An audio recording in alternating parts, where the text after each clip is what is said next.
So when they don't write it as y equal to something, but there's an x or maybe a bracket or whatever in front of it, it might be x minus 1 times y, whatever.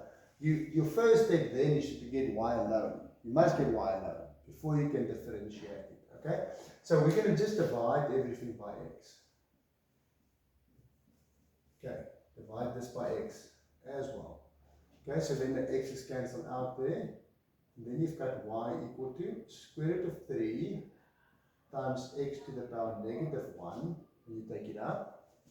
Okay, and this one will be negative 4x squared, 3 minus 1. 3 minus 1 gives you x squared. And then this one, think about it, it's going to be this 1 over x is x to the power negative 1. When you take this x up, it's also x to the power negative 1. Okay?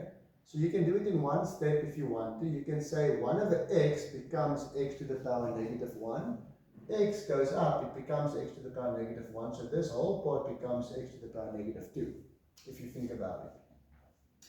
Another way to do this one is to say instead of dividing by x, I can say I multiply by 1 over x. Okay, dividing by x is the same as multiplying by 1 over x. So that's your two options there. You can do it in either one of those two ways. Okay? And then, so you can multiply by 1 over x there instead of dividing by x. Okay? Now we can differentiate. You can say negative 1 times this gives you negative square root of 3, x to the power negative 2.